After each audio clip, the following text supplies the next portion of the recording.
Hello friends, आज हम पढ़ने वाले हैं अपना नेक्स्ट टॉपिक हिंदी वर्णमाला के उच्चारण स्थान। तो आज हम लोग जानते हैं कि उच्चारण स्थान किसे कहते हैं और कौन कौन से स्वर या व्यंजन किस उच्चारण स्थान के अंतर्गत आते हैं।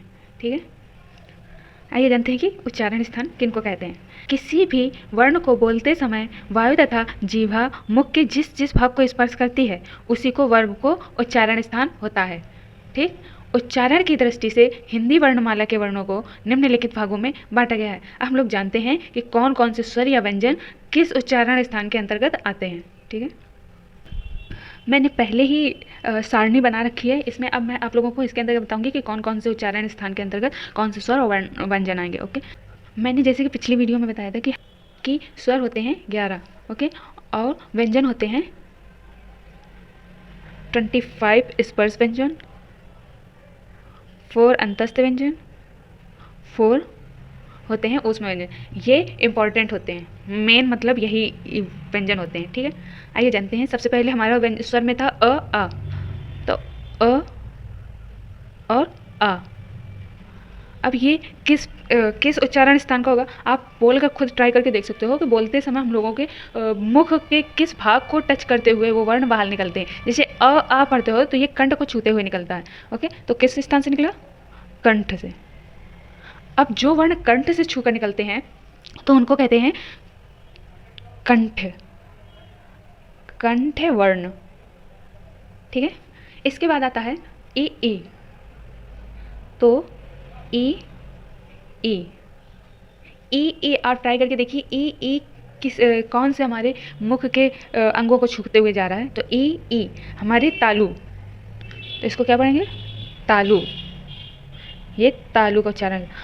जो वर्ण तालु से बोले जाते हैं उनको तालव्य वर्ण कहते हैं। क्या कहते हैं? तालव्य वर्ण। इसके बाद आता है ऋषि। ऋषि, ऋषि को मूर्धा, मूर्धा कहते हैं। उनको मूर्धन्य वर्ण कहते हैं। क्या कहते हैं? मूर्धन्य वर्ण। अच्छा, मूर्धा वर्ण किसको कहते हैं? तो जीभ की उल्टी हुई नोक का निचला भाग जो मसूड़ों को स्पर्श करके जाता है ना, उनको मूर्धा स्थान, उच्चारण स्थान कहते हैं। ठीक है, और उन वर्णों को मूर्धन्य वर्ण कहते हैं। ओके, ऋषि के बाद आता है उ उ। अब ये देखिए, उ उ आता है ओष्ठ। ओष्ठ होता है उच्चारण स्थान। जो वर्ण ओष्ठ से बोले जाते हैं उन वर्णों को ओष्ठ वर्ण कहते हैं। ओके, इसके बाद आता है, इसके बाद हम थोड़ा सा व्यंजन की तरफ पहले देख लेते हैं, उसके बाद हम लोग आगे के वर्ण देखेंगे। ठीक, व्यंजन में पहले स्पर्श व्यंजन को देखते हैं। का वर्ग था पूरा, का, ख, ग, घ, अंग। आप इनको बोल के देखना, ये वर्ण भी कंठ वर्ण में आते हैं। ठीक, और कंठ वर्ण में और कौन कौन से वर्ण आते हैं? तो ऊष्म व्यंजन का हा, ऊष्म व्यंजन का हा आता है। ठीक, मतलब कंठ वर्ण कंठ वर्ण 9 होते हैं। 9। अब आप कहोगे आपने तो 8 ही बताए हैं, 9वां कौन सा है? तो 9वां हमारा है विसर्ग। क्या है? विसर्ग। ओके, अब आप गिन लीजिए, 1 2 3 4 5 6 7 8 और 1 9। कंठ वर्ण 9 होते हैं। ठीक, अब किसके बाद आता है सेकेंड लाइन? च, छ, ज, झ, इया। ओके, तो ये वर्ण आते हैं तालु वर्ण। अब आप कहोगे उसमें तो एक ऊष्म व्यंजन का एक विसर्ग आया, तो इसमें भी तो कोई ऊष्म व्यंजन या अंतस्थ व्यंजन आया होगा।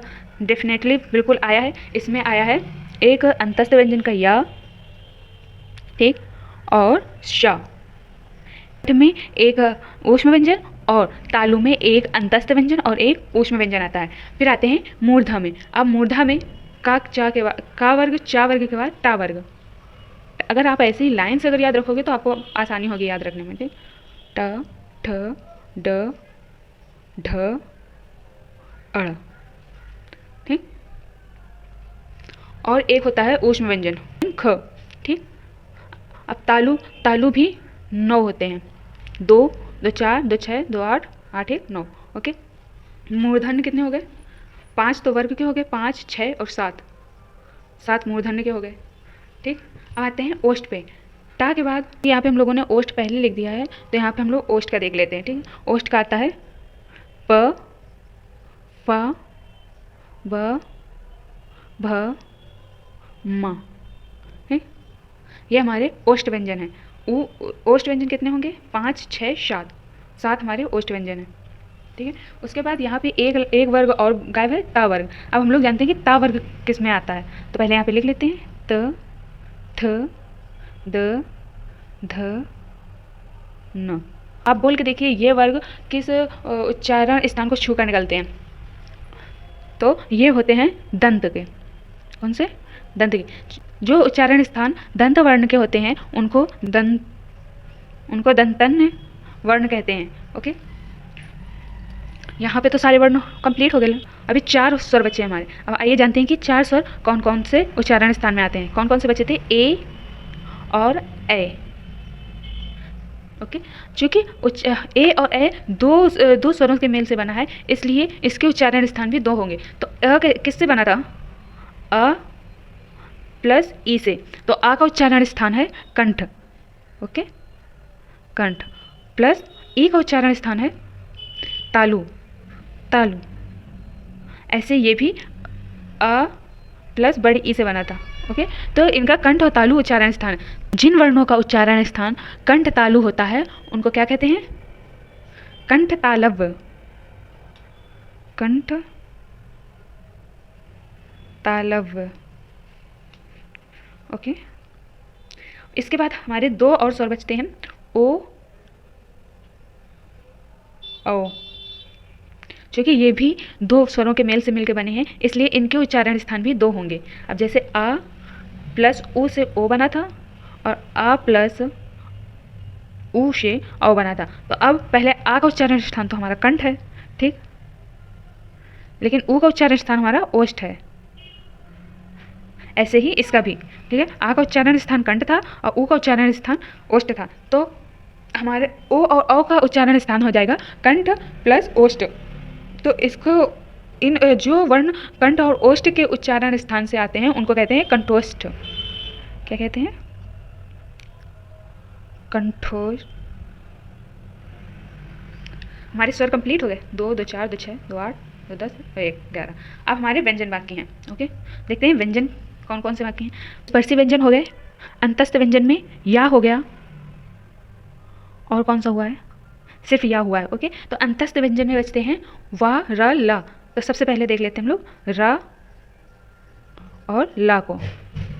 ठीक, अब रा ला कौन से उच्चारण स्थान है? तो रा ला का होगा उच्चारण स्थान। अब ये कौन से वर्ण होते हैं? तो ये वो वर्ण जो दंत प्लस मसूड़ा को टच करते हुए निकलते हैं, जैसे दांत, दंत के मूल से।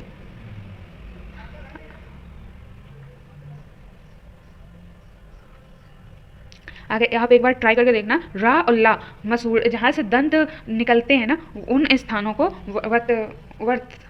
वर्तस्थ कहते हैं। ओके, तो इन वर्णों के, इन वर्तस्थ उच्चारण स्थान के वर्णों को कहते हैं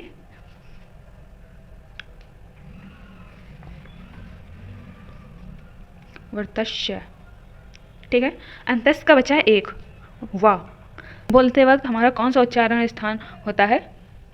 तो वाह बोलते हुए हमारे 2 उच्चारण स्थान प्रयोग में होते हैं, दंत और ओष्ठ। ओके, तो दंत और ओष्ठ से वर्ण बोले जाते हैं उनको कहते हैं दंतोष्ठ,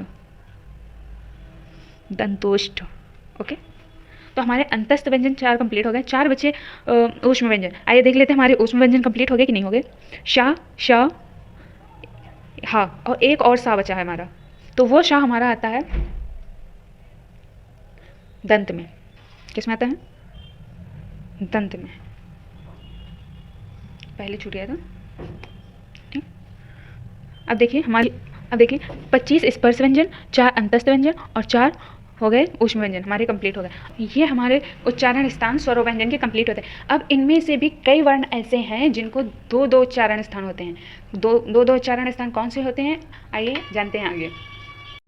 जैसे कि मैंने आपको पिछली वीडियो में बताया था कि हमारे स्पर्श व्यंजन के जो लास्ट वर्ण होते हैं उनको पंचमाक्षर भी कहते हैं, तो उनके उच्चारण स्थान 2 होते हैं। एक तो पहले वर्ग के होते ही हैं, जैसे कंठ, तालु, मूर्धा, ओष्ठ के होते ही हैं, लेकिन उसके साथ साथ वे ये देखो कंठ का हो गया, तालु का हो गया, मूर्धा,